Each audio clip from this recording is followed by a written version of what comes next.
Bharat technical institute का YouTube channel में आपका स्वागत है। और हमारे सामने आप स्टूडेंट्स भी हैं, देख रहे हैं। अभी हम जो यहाँ पर हैं, ये हमारे साथ जो इंस्ट्रक्टर भी हैं, स्टूडेंट्स भी हैं। HVAC टेक्नीशियन का जो आपने सुना है कि भारत टेक्निकल इंस्टीट्यूट में रेफ्रिजरेशन AC HVAC टेक्नीशियन का कोर्स होता है। हमारे सामने जो स्टूडेंट है, इन्होंने अचीवमेंट क्या किया, यहाँ पर क्या सीखा है। और सर भी हमारे सामने है जो अनुभवी है, काफ़ी एक्सपीरियंस है, बड़े कंसर्न से जुड़े हुए हैं। भारत टेक्निकल इंस्टीट्यूट में ट्रेनिंग भी देते हैं।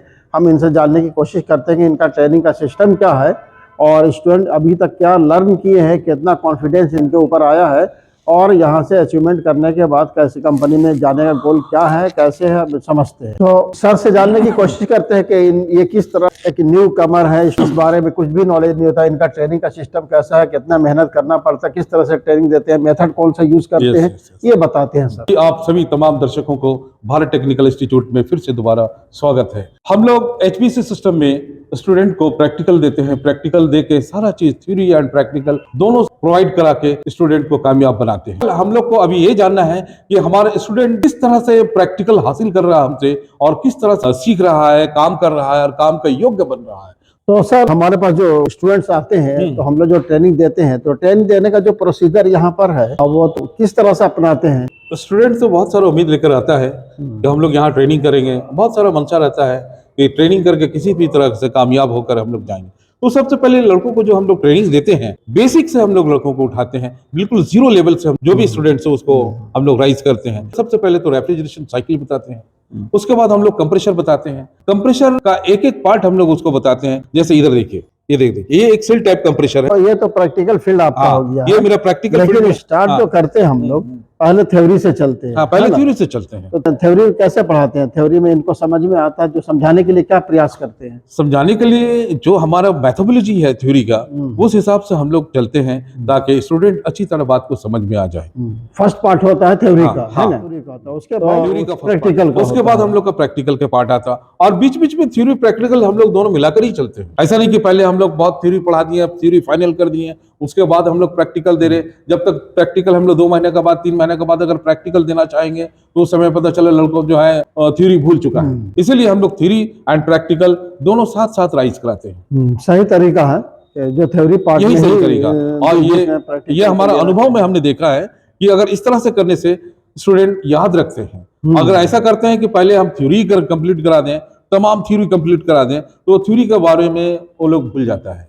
तो ये सारा चीज है और इसके लिए हम लोग थ्योरी में एक एक चीज, कंप्रेसर से लेके, कंडेंसर से लेके, कूलिंग टावर से लेके, HVAC सिस्टम में हमारा कंडेंसर, टाइप ऑफ कंडेंसर से लेके, इवोपरेटर से लेके, HU से लेके सारा चीज के बारे में, उसके बाद कंट्रोल डिवाइस बताते हैं। जैसे कंट्रोल डिवाइस में एक्सपेंशन वाल्व वगैरह, ये सब सारा चीज हम लोग स्टूडेंट को ट्रेनिंग कराने के बाद में फिर हम लोग फिर और एक प्रैक्टिकल देते हैं जो फाइनल प्रैक्टिकल होता है, जिसमें HVAC सिस्टम का हम लोग जैसे चिलर प्लांट को दिखाते हैं और चिलर प्लांट में ले जाकर किस तरह से चिलर प्लांट वर्क करता है, कैसे मेंटेनेंस किया जाता है, कैसे प्रॉब्लम शूटिंग होता है, वो सारा चीज स्टूडेंट को बताया जाता है। तब जाकर स्टूडेंट समझ पाता है। थ्योरी का पार्ट खत्म होते ही फिर हम लोग वर्कशॉप में आ जाते हैं, प्रैक्टिकल स्टार्ट होता है। वर्कशॉप में प्रैक्टिकल में क्या इतना ट्रेंड हो जाते हैं लड़के जो फुल्ली वो काम कर सकते हैं? हाँ बिल्कुल बिल्कुल। अब तो लड़कों से ही पूछा जाए, स्टूडेंट से ही पूछा जाए किस तरह से मैंने सीख रहा है। हमारे सामने जो स्टूडेंट हैं, अभी इनसे जानने की कोशिश करेंगे कि इन्होंने यहाँ पर प्रैक्टिकल में क्या क्या सीखा है। इनके सामने टूल्स है। जी, मेरा नाम सुमित कुमार है। मैं विशाखापट्टनम से आया हूँ, आंध्र प्रदेश से। भारत टेक्निकल इंस्टीट्यूट में ट्रेनिंग लेने 3 महीने से मैं ट्रेनिंग कर रहा हूँ। ये सारे टूल्स है, सारे कंप्रेसर और HVAC सिस्टम में यूज होती है। रिपेयर आती है तो सारे टूल्स का प्रयोग किया जाता है। ये फ्लेयरिंग ब्लॉक है, ट्यूब को लगा के ट्यूब कटर से काटा जाता है। काटने के बाद फ्रीजिंग किया जाता है इससे। ये कौन सा टूल है? ये पिंचिंग टूल है सर। पिंचिंग टूल है। ये कॉपर पाइप है, कॉपर पाइप को आप ब्रीजिंग करते हैं। तो ब्रीजिंग बेसिकली आजकल आप लोग किस चीज से करते हैं? इस पार्ट का क्या नाम है? ब्यूटेन गैस से। ये ब्यूटेन गैस, ठीक है। ये ब्यूटेन गैस होल्डर से आप लोग ब्रेजिंग कर रहे हैं। बहुत अच्छी बात, इससे आप लोगों को ट्रेनिंग मिला। अच्छा, पाइप को फ्लायर भी बनाने की जरूरत पड़ती है, बड़े बड़े नट अगर लगाने की जरूरत पड़ती है तो ये क्या चीज? ज्वाइंट करने के लिए सर, 2 पाइप को ज्वाइंट। नाम क्या है इसका? L joint sir. ठीक है। अच्छा, ये क्या है? ये क्लैंप मीटर है सर। ये क्लैंप मीटर है। क्लैंप मीटर से बेसिकली हम लोग क्या क्या चीज हम लोग चेक कर सकते हैं? जैसे रेजिस्टेंस चेक कर सकते हैं, ठीक है, वोल्टेज एंड एम्पियर भी चेक कर सकते हैं। क्लैंप मीटर से इतना ही चेक कर सकते हैं। एम्पियर चेक करना हो तो कैसे करेंगे आप? एम्पियर मोड में पहले सेट करेंगे, सिंगल वायर पर चेक अच्छा, यानी वायर इसके अंदर से एक वायर को सिंगल वायर सीरीज में रखेंगे। क्या नाम हुआ जी आपका? मेरा नाम शुभम कुमार शर्मा है, मैं बिहार से आया हूँ। शुभम कुमार शर्मा, आप यहाँ ट्रेनिंग कितने महीने से आप आ रहे हैं? 3 महीने से। 3 महीने से ट्रेनिंग में आपको रेफ्रिजरेशन साइकिल वगैरह सारा सब बताया गया, कंट्रोल डिवाइस बताया गया, कंप्रेसर बताया गया, कूलिंग टावर वगैरह बताया गया। अच्छा, ये बताइए कि ये कौन सा इक्विपमेंट है, ये किस काम का इक्विपमेंट है? सर ये है sir vacuum pump. Vacuum pump. अच्छा, ये हमारा कौन सा टाइप का कंप्रेसर है? ये रेसिप्रोकेट पंप है सर। रेसिप्रोकेटिंग में ये कौन सा है? सर ये सील टाइप है। सील टाइप है। चलिए हम लोग इसको देख के जरा से पूछते हैं। ये कॉइल दिखाई दे रहा है हम लोगों को, इसमें कनेक्टिंग रॉड कौन सा है? सर कनेक्टिंग रॉड ये वाला है, और गजर पिन ये वाला है सर। पिस्टन? पिस्टन सर ये पूरा है, पूरा सेट। अच्छा, इसमें हेड कौन सा है? हेड सर ये वाला है। कंप्रेसर खोलना है तो सबसे पहले कौन सा पार्ट खोलेंगे? सर पहले हम हेड को खोलेंगे। तो कंप्रेसर हमारा क्या मैकेनिकल है, इलेक्ट्रिकल है, इलेक्ट्रॉनिक है, क्या है? मैकेनिकल है। मैकेनिकल है। कंप्रेसर हमारा फुल्ली मैकेनिकल है। मैकेनिकल तो क्या इसमें ऑयल लुब्रिकेशन वगैरह आप लोग पढ़े हैं? जी सर। ऑयल लुब्रिकेशन पढ़े हैं। तो ऑयल लुब्रिकेशन बेसिकली हम लोग एक लाइन में जवाब दीजिए कि ऑयल लुब्रिकेशन क्या काम सर करता है? ऑयल लुब्रिकेशन ये काम करता है कि कंप्रेसर हीट ना करे माने फ्रिक्शन को रोकने के लिए। ये अच्छी बात है। तो इस तरह से आप लोग ट्रेनिंग तो बहुत अच्छा कर रहे हैं और किए भी है बहुत सारे ट्रेनिंग। तो क्या आप ब्रीजिंग कर लेंगे? जी सर। कंप्रेसर बना लेंगे? सर बना लेंगे। अच्छा, सिस्टम में गैस चार्ज कर लेंगे? जी सर। अगर 22 रेफ्रिजरेंट है तो आप कितना गैस चार्ज करेंगे, कितना प्रेशर, कितना पीएसआई डालेंगे? Sir 60 PSI। अच्छा, पीएसआई का मतलब क्या होता है? Pound square inch. हम लोग ने प्रेशर को पाउंड स्क्वायर इंच में कैलकुलेट करते हैं। इंस्टीट्यूट के प्रैक्टिकल लैब में क्या क्या कर रहे हैं जरा सर से गैस बताइए। फिलिंग कर रहे हैं। हम लोगों ने अभी गैस चार्जिंग किया है। अभी ये सिलेंडर है, गैस सिलेंडर 822 गैस है इस पे, और ये सर्विस पाइप है, ये मैनीफोल्ड गेज मीटर है, ये कंप्रेसर का एक सक्शन लाइन है और ये एक डिस्चार्ज लाइन है।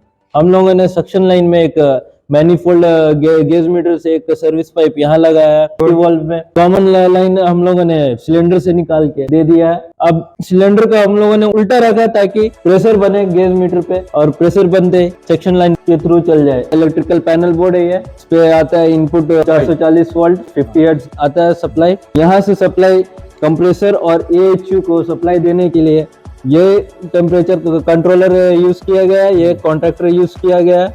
इससे टेम्परेचर कंट्रोलर से कॉन्ट्रैक्टर में दिया गया, कॉन्ट्रैक्टर से टर्मिनल ब्लॉक्स में दिया है, टर्मिनल ब्लॉक से बाकी AHU एंड कंप्रेसर में सप्लाई दिया गया है। ये रिमोट कंट्रोलर है, इससे फैन का स्पीड, कूलिंग टेम्परेचर कंट्रोल किया जा सकता है। तो आइए ऑन करके दिखाते हैं। ये हम लोगों ने मेन सप्लाई ऑन किया, फिर कंप्रेसर, AHU ये सारे MCB ऑन किया। अब रिमोट के थ्रू हम लोगों ने ऑन कर दिया। AHU चालू हो गया। ये AHU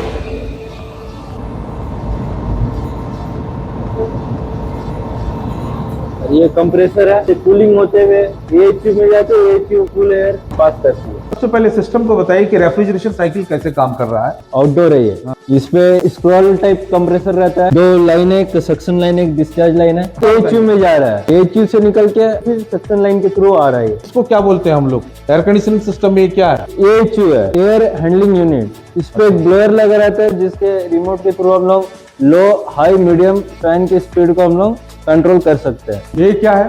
ये डक है सर। डक लाइन में क्या होता है? डक लाइन में एयर पास होता है सर। कौन सी एयर पास होता है? Cool air. Cool air. AHU जब कूल कर देता है हवा को, तो हवा को कूलिंग करते हुए डक लाइन में डक लाइन। अभी आपने जो देखा कि हमारे लड़कों का अनुभव और टीचर का जो ट्रेनिंग देने का जो सिस्टम, और इसी के साथ साथ हमारे सामने हमारे एक विजिटर्स हैं यहाँ पर, जो एक MNC कंपनी के विजिटर हैं, रिप्रेजेंटेटिव हैं वहाँ के।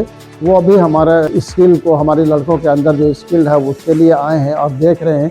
उनसे भी हम जानने की कोशिश करते हैं कि क्या मकसद लेकर आए हैं, क्या उनका मोटिव है यहाँ आने का, कैसे आना हुआ आपका। First, I am introduce myself. My name is Ajay Shankar Tiwari. I am from Jamshedpur. I am working in MLC company United States of America. So मैं यहाँ पे जब छुट्टी में आया तो मैं आपका भारत टेक्निकल इंस्टीट्यूट के बारे में काफ़ी सुना था। मैं US में जहाँ पे मैं काम कर रहा था, जैसे मैं बहुत सारे कंपनी में काम किया US के, तो वहाँ पे जितने भी टेक्नीशियन आते थे, लाइक AC टेक्नीशियन, इलेक्ट्रिशियन, तो काफ़ी सारे लोग जो है वहाँ पे मिलते थे।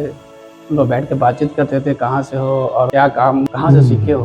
तो उसने बोला कि मैं यहाँ पे काम करता था और मैं ट्रेनिंग जो है भारत टेक्निकल इंस्टीट्यूट जमशेदपुर से लिया। तो एक्चुअली मैं खुद वहाँ का रहने वाला हूँ, तो मैं इस पे ज़्यादा फोकस किया कि यार भारत टेक्निकल इंस्टीट्यूट में जमशेदपुर जहाँ पे मैं रहता हूँ उसी जगह का है। तो मैं आपका इंस्टीट्यूट को विजिट करना चाहा, देखना चाहा।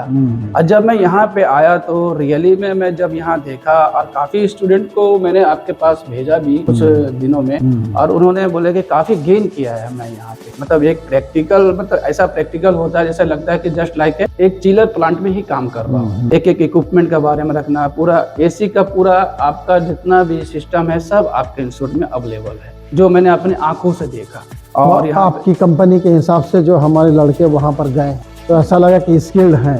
बहुत अच्छा स्किल है, क्योंकि उन लोग बहुत अच्छा परफॉर्मेंस किए हैं और उन लोगों का प्रमोशन भी हुआ है। जो लड़के 1.5 लाख सैलरी या 2 लाख की सैलरी पे थे, आज के डेट में 3 लाख पे हैं। तो मतलब आपका इंस्टीट्यूट का काफी ज्यादा वहाँ पे नाम है, Bharat technical institute Jamshedpur Jharkhand. So that's why I want to meet you and that's why I come here for visit and also I want to give advice to other person. तो मैं किसी अदर पर्सन को बता सकूं, जो बहुत सारे कॉलेज हैं लेकिन जो रियल में जो पढ़ाई होती है, जो रियल में जो मैंने देखा अपने आप, तो प्रैक्टिकल और theoretical really very nice. And also instructor mister Rafiq sir, he is also very good person and good knowledge about HVAC। जिस तरह से आपका वेलकम करते हैं, भारत टेक्निकल इंस्टीट्यूट भी स्वागत करता है आपका। आए आप, हमें भी खुशी हो रही है, चलिए बहुत अच्छा। और अभी आपने देख लिया कि MNC कंपनी के रिप्रेजेंटेटिव आ गए हैं साथ में, तो हमने इनसे मिलवा दिया, इनसे भी रूबरू हो गया। आपको मालूम है कि हमारे यहाँ कंपनी आती ही रहती है, इंडियन कंपनी हो, मिडिल ईस्ट की कंपनी हो, इस तरह से हर फील्ड के लिए सिलेक्शन होता रहता है। चाहे HVAC हो, अभी तो आप HVAC के लिए देख रहे हैं, उसी वर्कशॉप में भी हम लोग हैं, लेकिन इसके साथ साथ बहुत सारे कोर्स की यहाँ ट्रेनिंग दी जाती है। अगर आप अपना अनुभव चाहते हैं और अपनी ट्रेनिंग चाहते हैं, अपनी करियर को बनाना चाहते हैं, तो बहुत ज्यादा आपको क्वालिफिकेशन की जरूरत नहीं, बस 10th पास है, मैट्रिक आपने पास कर लिया है। अभी आपके सामने कुछ भी समस्याएं हैं कि जॉब कैसे करेंगे, वेल स्किल्ड बनने के लिए हम बहुत सारे कोर्सेज यहाँ पर चलते हैं। तो भारत टेक्निकल इंस्टीट्यूट में आप आइए यहाँ पर, और ट्रेनिंग लेने के बाद पूरे वर्ल्ड में कहीं पर है, हर जगह नौकरी है, चाहे अपने भारत में हो, चाहे मिडिल ईस्ट में हो, US में हो, कनाडा में हो, ऑस्ट्रेलिया में हो, हर जगह जाकर अपनी करियर को शेप कर सकते हैं, करियर बना सकते हैं। एक ही साथ आज्ञा लेते हैं। जय भारत, जय हिंद।